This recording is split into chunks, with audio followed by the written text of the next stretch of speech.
Olá, tudo bem?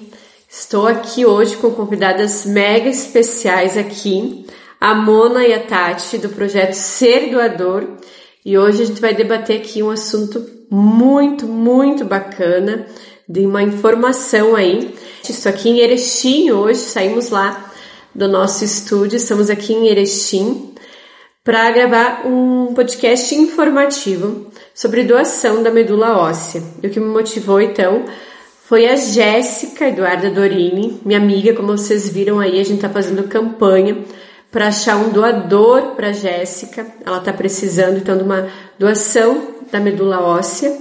E eu convidei as meninas aqui para passar mais informações, porque até mesmo eu, agora eu estava conversando com elas aqui nos bastidores, tem muita coisa que a gente não sabe. Eu sou muito leiga no assunto, busquei muita informação aí nos últimos dias, mas vi que preciso aprender ainda muita coisa. Tem muita gente ainda que não faz a doação por falta, o exame para doação, por falta de informação. A Jéssica, então, está tratando um câncer, um linfoma não Hodgkin, desde 2018, e por enquanto o câncer estava estagnado, ela estava fazendo o tratamento. O ano passado ele voltou bem agressivo e o tratamento até agora não rejeitou o organismo dela, e agora então a única alternativa de cura é esse transplante de medula. Então eu vou passar a palavra aqui para as meninas, elas explicarem um pouquinho mais do que é esse projeto, como surgiu então o projeto Ser Doador. Então, boa tarde, meninas, bom estar aqui com vocês e a gente falar de um assunto tão importante. Então vamos lá, o Ser Doador surgiu com a necessidade, tá, de algumas pessoas de ajudar outras pessoas. Como que tudo isso aconteceu, tá? Eu e a Tati temos em comum, né, uma parente nossa, irmã da Tati e prima minha, a Daniele Karin Studinski, que ela foi diagnosticada então com leucemia mieloide aguda em maio do ano passado, tá? E partindo desse momento a gente acabou pensando o que vamos fazer, né? Mas a iniciativa disso tudo veio do Ronaldo, tá? Que é o esposo então da Daniele. Então foi o Ronaldo que procurou a Tati, né? Ambos conversaram sobre isso, o que podia ser feito, o que a gente deveria fazer. Então um dia o Ronaldo chegou no meu escritório, a gente já estava conversando sobre a questão da Dani, e ele disse o seguinte: a gente está precisando de pessoas com o mesmo objetivo para ajudar outras pessoas, né? Então foi aí que surgiu o Ser Doador, né? Então nós temos outros fundadores também que fazem parte do nosso grupo, tá? A gente é de Erechim e nasceu aqui em Erechim. E foi aí, então, nessa iniciativa de poder ajudar não somente a Dani, tá? Mas assim como ajudar todas as pessoas que têm qualquer outro tipo de câncer, e não só o câncer de sangue, né? Como a gente estava falando antes, não só as leucemias, mas baseado sim na questão para que as pessoas doem a medula, tá? Então, qual que é o processo? É fazer a inscrição, mas como é que eu faço a inscrição? Então, partindo dessas perguntas, como é que eu me cadastro? Como é que eu faço para doar? Né? Então, a gente foi se questionando aonde que a gente pode fazer isso, como que a gente pode fazer. E a Tati, eu sempre digo, ela foi a pessoa que mais correu ali, né? A Tati, ela foi lá e batalhou e foi buscando as informações, e ela veio me trazendo as informações, e aí o Ronaldo também, porque o Ronaldo, ele ficou bem focado nisso, muito. Eu digo para ele que ele é o pai, né, do nosso projeto, mas enfim, é um projeto de todos. Então foi aí que a gente começou a trabalhar, buscar informações, saber de fato como é que nós iríamos fazer.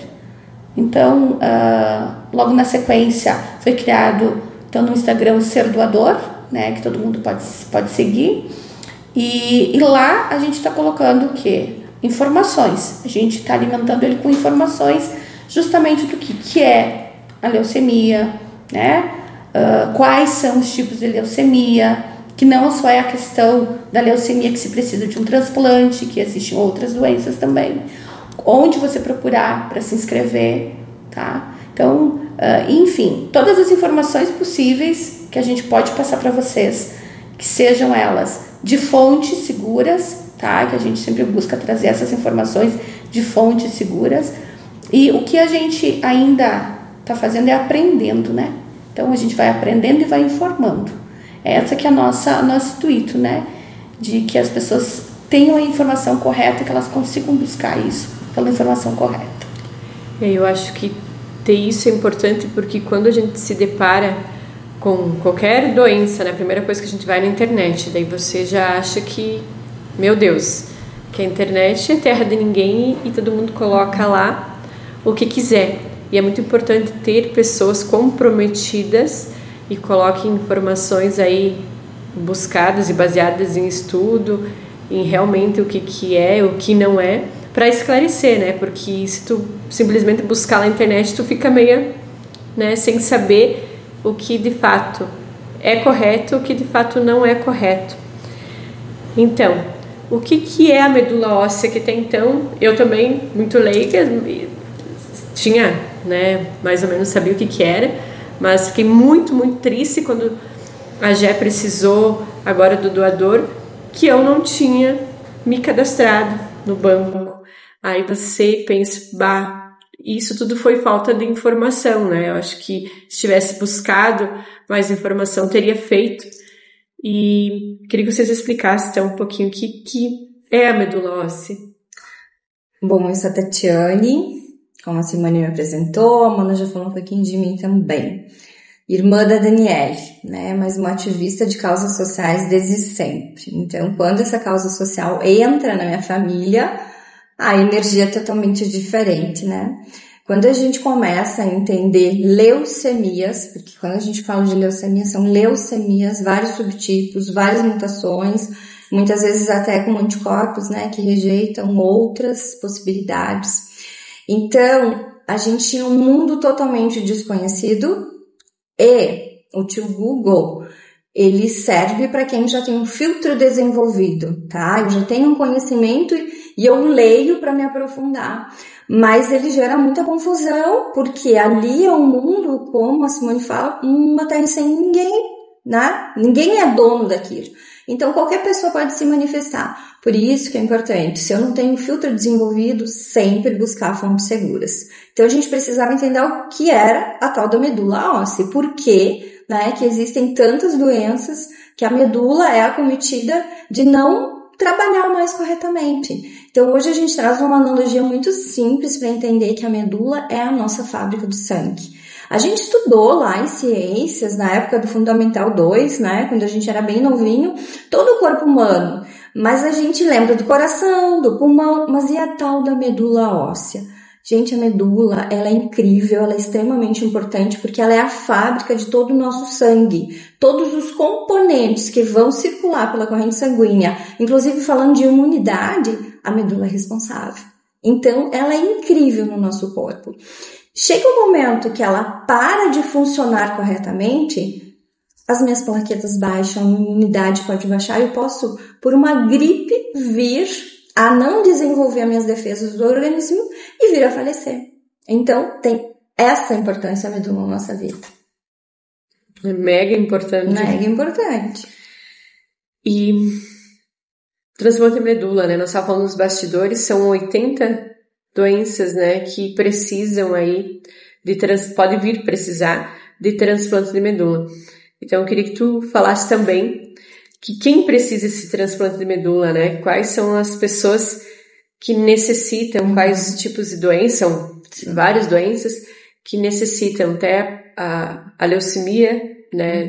Eu imaginava que leucemia era leucemia, não imaginava que ela se classificava entre tantos outros tipos de leucemia. Até o próprio câncer da Jéssica, muitas vezes eu mesma achava que um câncer da pele, como ele se manifesta na pele, então o câncer de sangue que se manifesta na pele, né? Sim. Então ele se manifesta de várias formas também, né?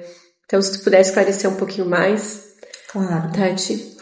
Então, não só adultos desenvolvem doenças do sangue. Às vezes, crianças já nascem, tá? Com a medula não funcionando corretamente. Então, tem crianças que às vezes precisam de transfusão de sangue com frequência, até chegar um momento que o médico entende que a melhor forma dela sobreviver seja passar por um transplante. Então, quando a gente fala de doenças do sangue, a gente não está falando só de câncer. Existem várias doenças, tá? Que a medula não está trabalhando corretamente, nós vamos precisar de um transplante. Quando a gente está falando de câncer, existem protocolos. Nós vamos tratar. Muitas pessoas que têm leucemia não precisam de transplante, tá? Elas ficaram bem, elas entraram em remissão com a quimioterapia. Ok, mas algumas não ficam bem, fazem todos os protocolos, recebem todas as medicações necessárias e não evoluem, tá? E aí a decisão dos médicos vai ser encaminhamento para um transplante. Outras pessoas até evoluem bem, mas tem mutações que não tem nem medicação desenvolvida. Então ela vai ficar tratando e ela pode chegar a óbito. Então também se decide que a melhor forma é o transplante. Então, quando a gente fala que 80 doenças talvez seja a única possibilidade de sobrevivência a um transplante, nós começamos o projeto pela leucemia. Mas aí o Lucas, que é um rapaz aqui de Erechim, que tem 21 anos, também tem uma leucemia, mas é um outro tipo, que não é igual ao da Dani. Aí tem o Roberto, que é um outro tipo também. Um tem mutações, o outro não tem. Tá? Então, a gente começou nesse mundo de leucemias e foi olhando para outros, porque outros amigos têm, e conhecidos outros projetos, enfim, outros movimentos que acontecem no Brasil, e a gente começa a olhar. E quando a gente foi olhar para um projeto que é uma das inspirações, que é a Abralha Associação, lá de São Paulo, que tem mais de 20 anos, que olha para todas essas doenças do sangue, a gente começou também a entender um pouco mais. Quando nós fomos desenvolver o nosso folder, que era, vamos tirar todas as dúvidas que nós temos, né, para que as pessoas também tenham esse material para se amparar, a gente começa a ver um mundo enorme, falando de 80 doenças, sendo que a única chance de sobrevivência é o transplante de medula. Então, um dos objetivos do projeto, conversamos, é informação correta, porque a informação correta salva essas vidas. Então a gente precisa desmistificar, a gente precisa levar a informação correta, porque quando a gente fala de medula óssea, um dos tabus que existe é medula espinhal. Eu vou doar a medula e eu vou ficar com algum problema na minha coluna. Gente, medula espinhal é uma coisa, medula óssea é outra. A medula óssea é um material gelatinoso que nós temos assim nos ossos grossos, os grandes ossos do nosso corpo. Então, antigamente, a forma de um transplante, a principal era retirar a medula do osso da bacia, esse osso que a gente tem aqui embaixo, né? Mas hoje a maioria dos transplantes não é mais assim, tá? É muito mais simples, ok? Sabe que, olha, é tanto tabu, né? Uhum. Eu achava que se tirava da coluna aqui espinhal, né? Nessa medula, que o transplante saiu líquido, mas sairia dali, né? Sim. E eu fiquei sabendo agora que era na bacia, sim, agora buscando informações, porque eu achava que era ali. E eu vejo assim que as pessoas realmente têm muito medo, ainda tem muito medo. Muitas pessoas ainda mas eu... E acham também do próprio exame, né? Que tu já vai fazer, já vai sair doando, né? Já vai doar. E eu acho que falta muito desse tipo de informação para que as pessoas fiquem tranquilas, que não é como elas pensam. A Tati vai contar que ela fez o transplante, então ela tem propriedade para falar... Fez a doação, né? Não o transplante. Exatamente. Fez a doação da medula dela, tem propriedade para falar de que não é esse monstro que acho que a gente tem aí na cabeça. Então, quais são os tipos hoje que tem de transplante da medula? Simone, existe um tipo de transplante que é o autólogo, tá? Se a medula não estiver comprometida, existem algumas doenças que não comprometeram ainda a medula, é retirada a medula do próprio paciente, tá armazenada e é tratada. E depois o paciente, né, recebe o autotransplante. Ele vai implantar aquela medula que foi tratada, tá? Então é muito mais fácil a recuperação dele, porque são componentes dele mesmo, tá? Eu fiz doação de medula para minha irmã numa metodologia que a gente chama de haplo idêntico, que só é autorizado pais, irmãos e filhos, tá? Porque aí você pode ter uma compatibilidade menor e aí a medicação que o paciente vai receber para evitar a rejeição, tá? Isso se intensificou no Brasil a partir de 2020. E existe o halogênico não aparentado, que sempre é a metodologia assim, mais ideal, vamos falar assim. Mas aí eu preciso de uma pessoa que foi voluntária, se cadastrou no Redome e tem a mesma histocompatibilidade ou pelo menos 90% de compatibilidade comigo, se eu sou um paciente. Então, é 1 em 100 mil a possibilidade. Então, quando a gente fala do projeto de mobilizar também, né, voluntários, pessoas conscientes que possam se cadastrar, a cada pessoa que se cadastra, a nossa esperança cresce um monte, porque é uma chance a mais. No Brasil nós temos em torno de 650 pessoas que precisam de transplante, mas o Redome, ele é vinculado a outros bancos internacionais, principalmente americano e alemão, que são os maiores do mundo. Nós podemos doar medula para qualquer lugar do mundo. Então, talvez lá do outro lado do mundo tenha um paciente que a única chance de sobrevivência seja o transplante.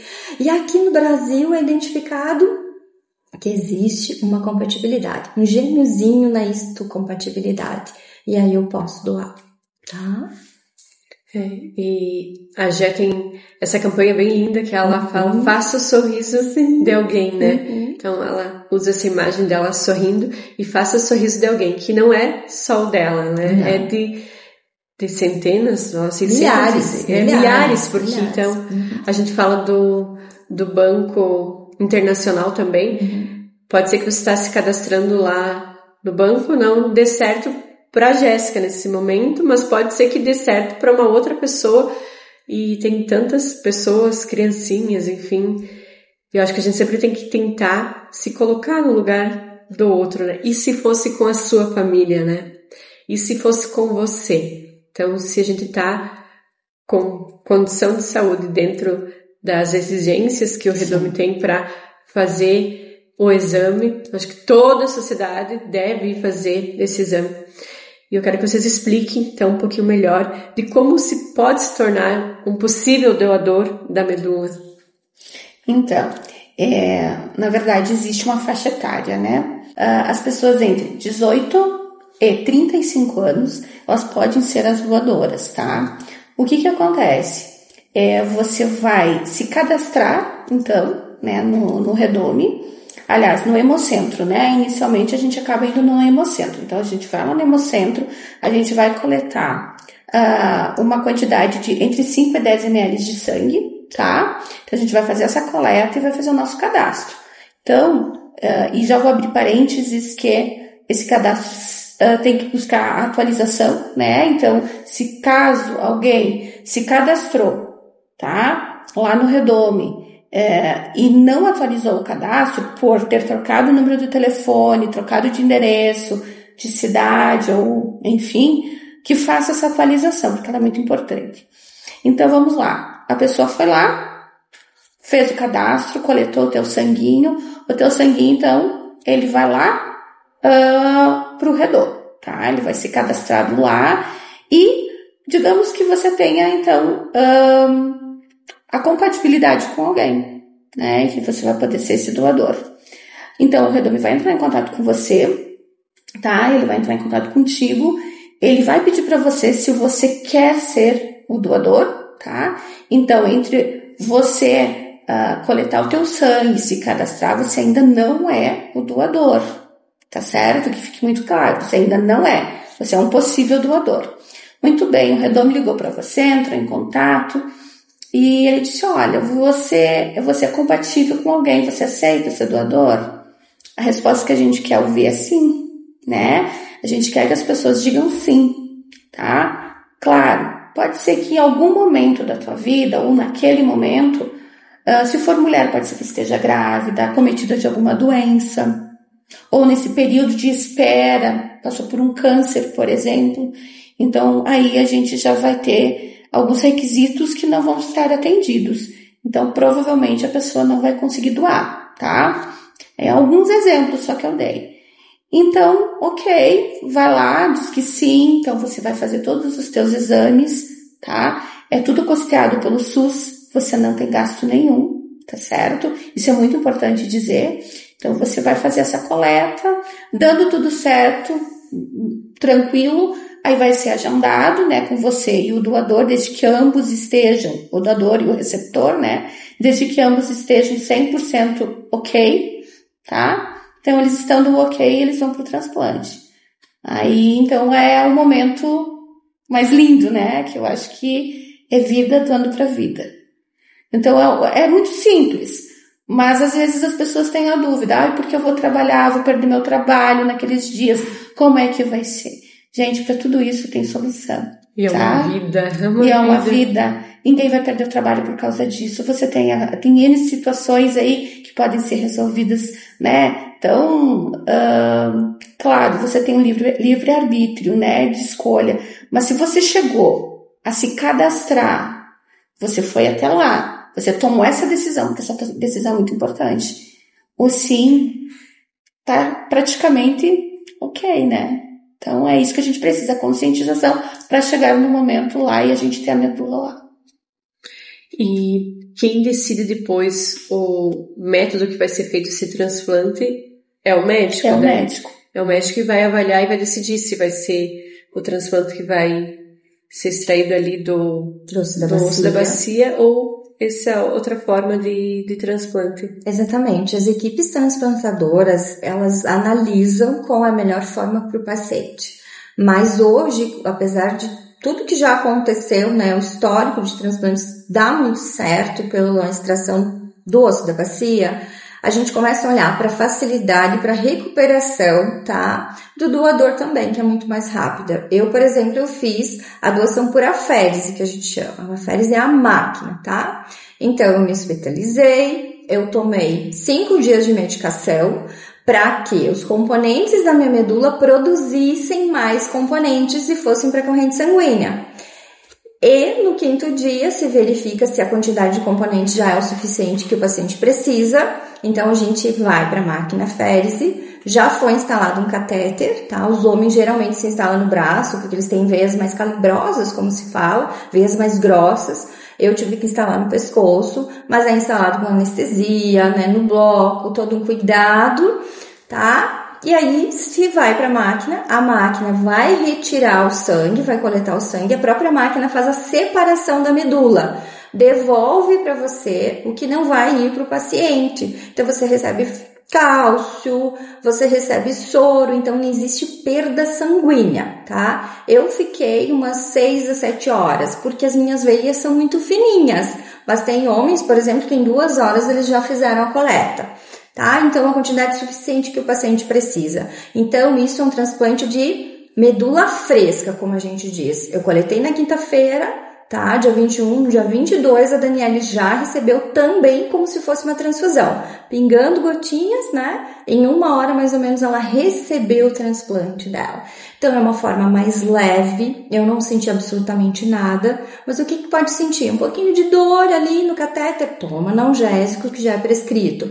Depois, um pouquinho de cansaço, tipo uma gripe. Suportável, gente, porque assim, ó, o que a gente vive lá é tão maravilhoso que isso não é sintoma algum, tá? Então é muito mais simples, é a metodologia, inclusive, mais barata, é a metodologia que está para ficar. Cada vez menos vai ser extraído do osso da bacia. E após você fazer a doação, tu fica um tempo internada ali após a doação ou aí é só o período ali Super do dia? Pouquinho. Eu retirei, tá, os componentes na quinta-feira, na sexta-feira já foi feito o transplante, na sexta-feira eu retirei, então o catéter eu retirei, não, a equipe médica, né, retirou, tá, o catéter, eu fiquei um pouquinho em repouso e eu já dei alta na sexta-feira. Aí 15 dias me pediram quais cuidados? Não carregar peso, só isso, tá, beber bastante água nos primeiros 2 dias e só. Eu conversei com a Tati por videochamada, a gente se apresentou por videochamada e hoje a gente se conheceu pessoalmente, mas parece que já se conhecia há muito tempo, né, Tati? Sim. E você me fala da experiência, né? Eu queria que você compartilhasse aqui, que eu fiquei muito mexida com o que você fala, assim, de você estar doando vida, porque qualquer, né, acho que todo mundo deveria ser doador de órgãos, né? Você está doando um órgão, mas você não existe mais para estar fazendo a doação, né? Então precisa de morte para gerar vida. E quando a gente fala de transplante de medula, é vida para vida, né? Exatamente. Eu passei por uma experiência lá quando eu tinha 15 anos de idade, estudava numa escola, que nós tivemos uma palestra quanto à doação de órgãos. Então ali eu fui sensibilizada, eu me toquei, né? Eu sempre fui uma pessoa desde criança de olhar para o outro, olhar para animais e ter compaixão. Então naquele momento eu cheguei em casa e disse pro pai: eu quero ser uma doadora de órgãos. Ele: mas você é muito nova. Mas eu já sei que eu quero, tá? Então eu ainda guardo a minha carteira de identidade com aquele selinho que hoje nem tem mais função, mas para mim é muito importante, tá? Então eu já tinha essa consciência lá, sempre tive a vontade. E quando ano passado, em maio, a Daniele teve o diagnóstico, a gente já imaginava que possivelmente ela teria um transplante. E aí o irmão ou os irmãos têm 25% de chance de serem compatíveis. Então naquele momento, né, eu pedi que eu fosse, né, na minha modéstia, assim, eu queria muito poder ajudar, porque quando a gente ama alguém, a esse ponto eu doaria para qualquer pessoa, é minha irmã menor, né, e aí se a médica te pede, tira um pedaço e te dá para ela, dou, claro, para ela sobreviver. Então foi um momento bem especial, mas naquele período a gente não pôde fazer a doação. Os filhos dela também eram compatíveis. Então quando eu falo de anticorpo também tem toda uma condição. E no decorrer do tratamento, transfusões, plaquetas que ela recebia, lá em janeiro esse anticorpo ele mudou, ele diminuiu. E aí eu passei a realmente ser a possibilidade de doação de medula da Daniele. Por que eu passei? Porque eu ainda tinha que passar por todos os exames. Eu tenho quase 47 anos, eu sou uma pessoa consciente de cuidar da saúde em todos os sentidos, mas nesse momento te dá medo. E se eu tiver alguma coisa e eu tiver impedimento de doar? Então você fica com o coraçãozinho na mão, né? Rezando que você esteja em perfeito estado de saúde. E aí sim, depois do perfeito estado de saúde, a medicação que você vai tomar não é uma medicação, é um estímulo, né, para a tua medula produzir componentes para você poder doar. Então, naquele momento que a minha bolsa de medula foi entregue para mim, assim, no colo, eu peguei aquilo com muito amor, né? Muito, era a possibilidade de vida para minha irmã. Ela poderia esperar? Poderia, seria o melhor, tá? Ter um doador não aparentado no banco, mas, gente, chega um ponto que você começa a ficar muito debilitado, é mês a mês de quimioterapia, então existe também uma decisão. É o momento, a família decide, principalmente o paciente, junto com a equipe transplantadora. Neste momento, a melhor decisão é essa, tá? Então, você se enxerga como a única possibilidade de sobrevivência de uma pessoa, tá? Eu pude ficar com a minha irmã porque nós somos parentes. A pessoa que não é parente, ela vai ficar num quarto, ela vai viver só um momento espetacular de fazer a doação. E eu não sei para quem eu doei, mas com certeza eu tô ajudando a salvar essa pessoa. Eu vivi também o receber, eu vivi o preparar dela, que é quimioterapia, radioterapia. Então, assim, o quanto eu pude também dar amor nesse momento. Então, eu me sinto, assim, uma abençoada, porque é um presente gigante você conseguir doar a vida para outra pessoa sem precisar, né, ter morrido. É mágico. E já que a gente tá falando aí, agora a tua irmã tá no processo, sim, né, de recuperação, vocês abordassem só um pouco mais dessa preparação aí e do pós. E até na nossa conversa da semana passada eu pedi para a Tati o que seria esse pega medula. Hoje a gente tem, sim, a Fabiana Justus aí, que tem visibilidade enorme, e esse ano infelizmente ela teve uma leucemia, sim, e em um processo até rápido de tempo conseguiu, né, graças a Deus, um doador compatível. E eu vejo que ela postava lá nos stories dela, né, e no feed dela, que agora precisava pegar a medula, né, torcendo para pegar a medula. Então, explicar um pouquinho mais também, que somos muito leigos, né, nesse assunto. O que seria esse pegar? O que seria? Então, você fez a doação, mas tem toda uma série ainda de etapas pela frente, né? Exatamente, Simone. O dia do transplante é um dia muito comemorado. A equipe transplantadora chama isso de renascimento, né? Mas o dia da pega da medula é tão importante quanto, ou mais. Por quê? Porque é aí que a gente vai saber que o corpo realmente começou a produzir os seus próprios componentes. Então, a pega da medula, imagine, né, os componentes da Tatiane circulando na corrente sanguínea da Daniele e tendo que morar na medula dela, tá? E aí, ela precisa morar lá, eu digo que é uma fusão de ambos.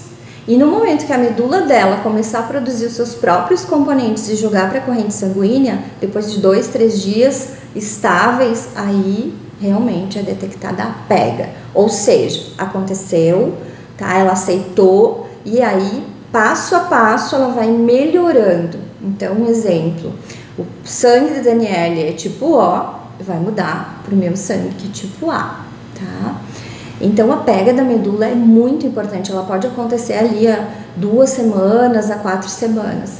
Essas 2 primeiras semanas, elas são bastante desafiadoras para o paciente, porque quem conhece alguém que passou por um processo de quimioterapia, com um pouco de imunidade já é difícil, imagina com a imunidade zerada, com a medula zerada.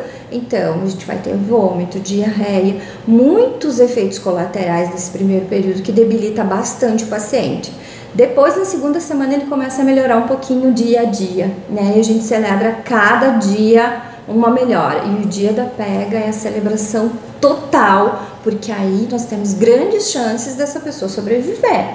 Depois existe todo um período de cuidado, porque no momento que eu zerei a medula, nós não temos mais vacina, aquelas vacinas que o bebezinho toma, sarampo, varíola, por exemplo, ela não tem. Então, a imunidade dela é um processo que vai aos poucos. Então, tem todo um cuidado, vai sair do hospital, continua um bom período em isolamento, tá? Fazendo exames por um bom período, até o corpo começar a reagir e poder ir para a vida normal, que a gente diz, né? Viver em sociedade, viver em contato com os animais, que às vezes a gente passa lá nos nossos bichinhos de estimação, eles podem passear na rua, eles podem trazer muita coisa. Então, assim, o quanto a imunidade do nosso corpo é a nossa proteção aqui da casinha, tá? Se não estiver bem protegido, eu posso ter uma sinusite, uma gripe, uma bactéria, um vírus que, por conta disso, pode me levar a óbito. Então, o processo do pós-transplante, ou saída do hospital, é bastante delicado, requer muita atenção e cuidado.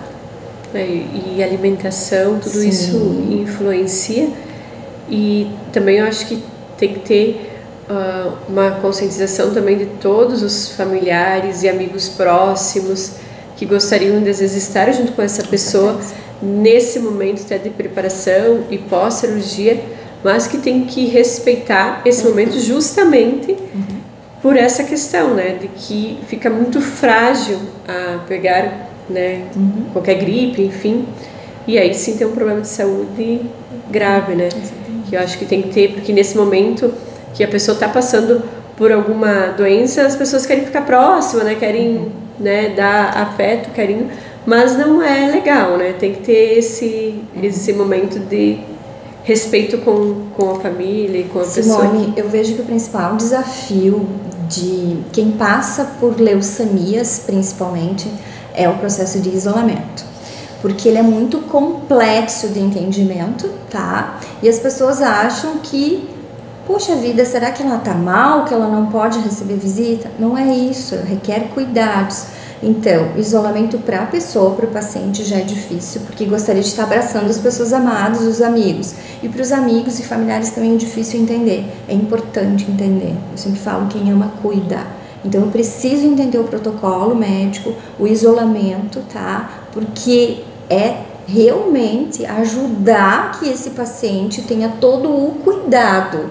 tá? Nos primeiros meses, eu ficava feliz em ver a Daniele na sacadinha do hospital, me abanava, já era o suficiente para mim, tava ótimo, tá? Porque não dá, né? A gente precisa isolar, usar máscara, usar luva. Eu fiquei em isolamento um bom tempo, porque eu não podia pegar Covid, eu não podia pegar dengue para realmente poder ser adoradora dela.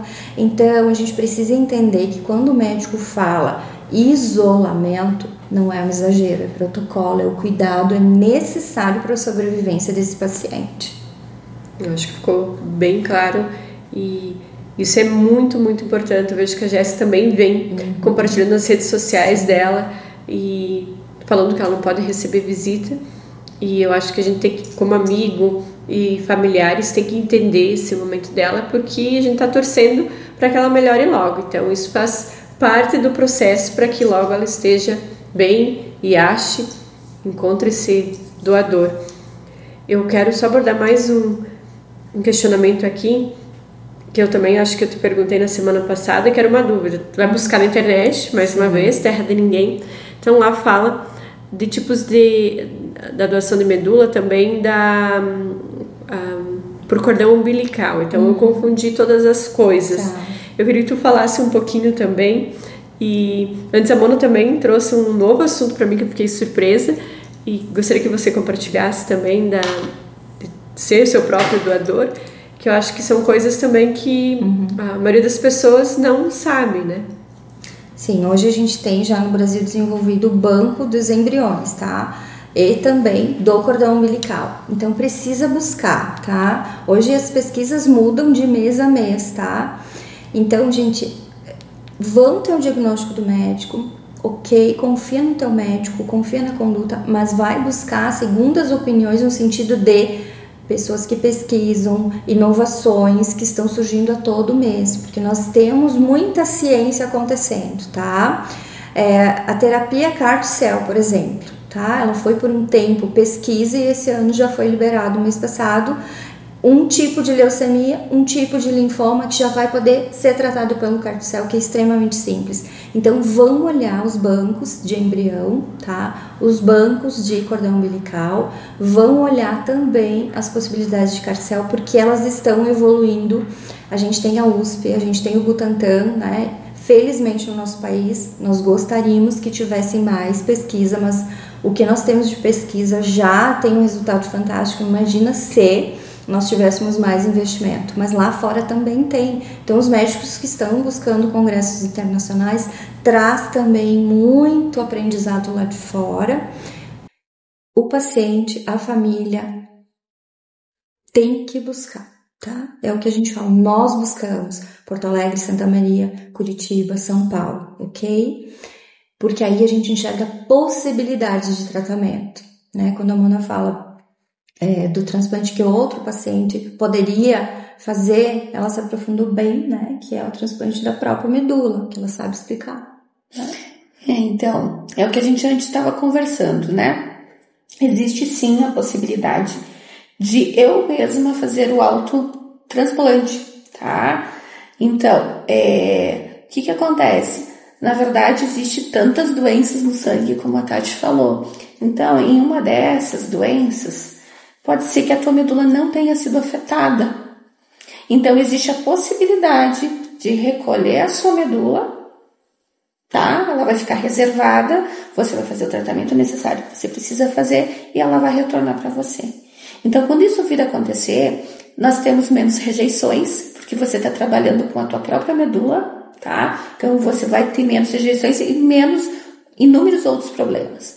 Então, sim, existe essa possibilidade. E eu descobri dessa possibilidade justamente por um processo que eu estou seguindo, né, no auxílio de uma pessoa. Então, eu precisei me aprofundar no assunto para mim poder entender. Então, eu vou até puxar o gancho aqui quando a Tati fala da questão de a gente buscar uma segunda opinião, tá? Então, sim, eu acho muito importante a confiança que você tem no teu médico. É ele que vai te dizer, ele que tem essa propriedade para conversar com você. É ele que vai poder te orientar. Mas são inúmeras as informações, então sempre busque, de repente, eu fiquei na dúvida em alguma coisa. Conversa com o teu médico, vai buscar, pergunte, não tenha medo, questione, né? Então, por quê? Eu acho que a informação é o que falta, né? A partir do momento que a pessoa que está ali, talvez envolvida, né, na doença, enfim, não só do sangue, mas aquela que for, ela acaba tendo que ter essa confiança no seu profissional. Então, mas a busca de informação ela não pode parar. Então, busque. De repente, você vai encontrar respostas em muitos outros profissionais, né? Eles têm linhas de entendimento diferentes, né? Os protocolos utilizados. Isso não significa que você não confia no teu profissional, tá? Na pessoa que está te atendendo, na pessoa que está te dando essas informações. Isso não significa. É você conhecer mais, é você saber mais do que você está vivendo e o que você pode ter aí de tratamento.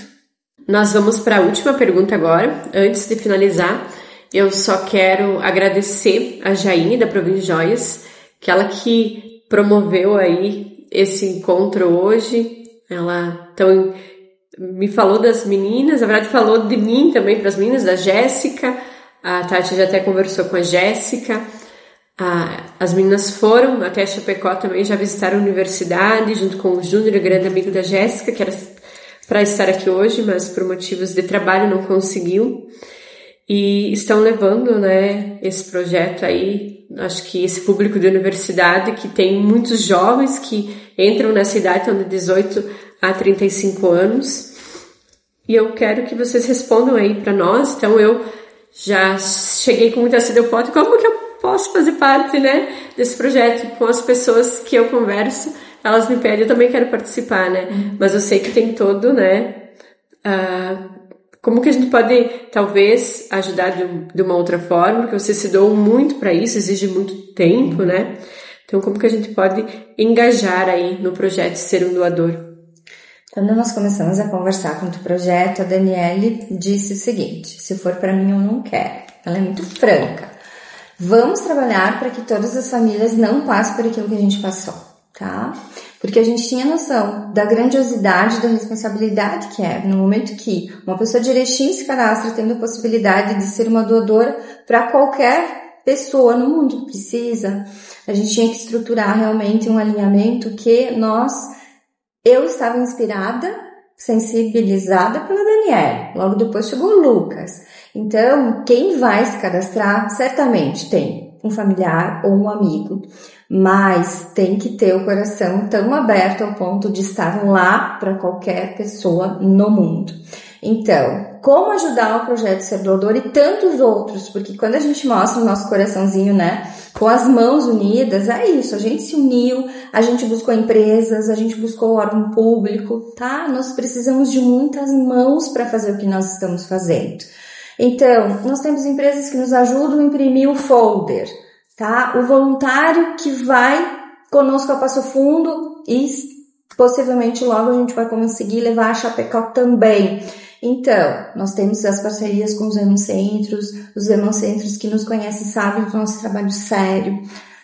Nós começamos a criar nossa identidade visual, camiseta para a gente usar como uniforme. Onde é que eu compro essa camiseta?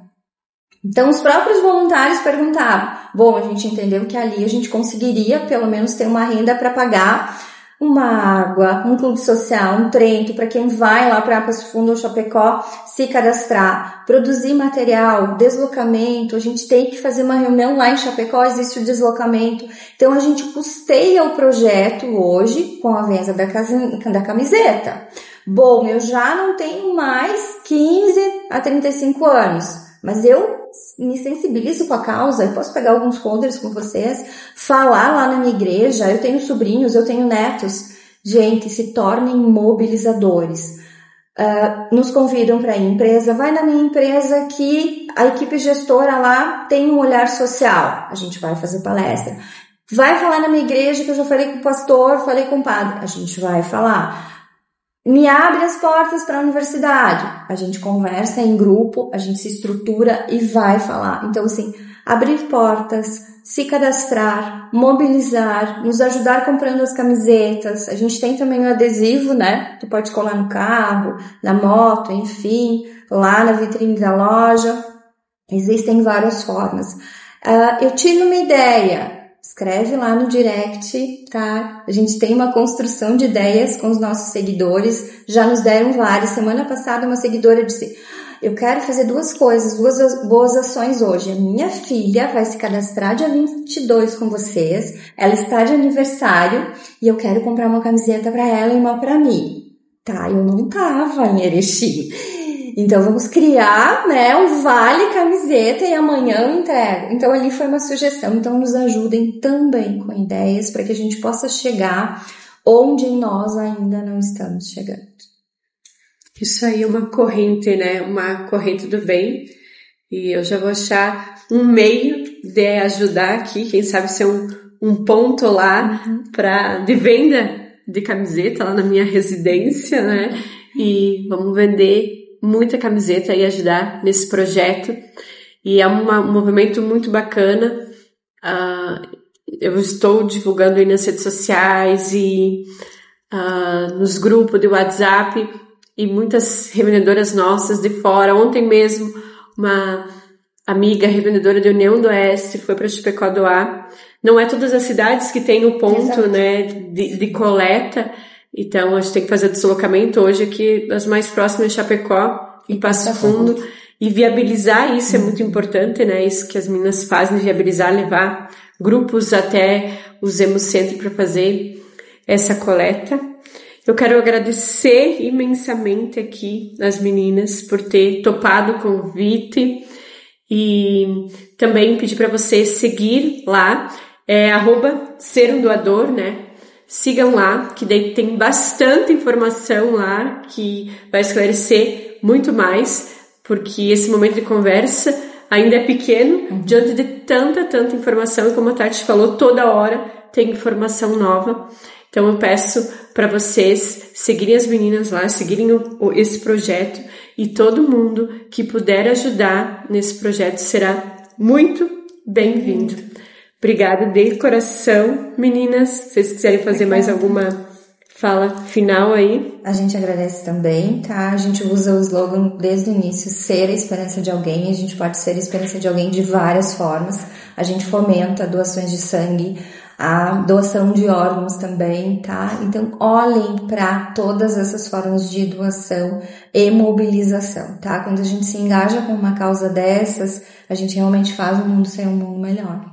Isso aí. E a Jéssica foi minha inspiração para estar aqui hoje, mas tenho certeza que toda essa conversa e todo esse projeto, toda essa campanha que a Jéssica também está fazendo vai ajudar muitas vidas, vai levar muita informação. Então, até o próximo. Muito obrigada. Obrigada mais uma vez. Obrigada. Meninas.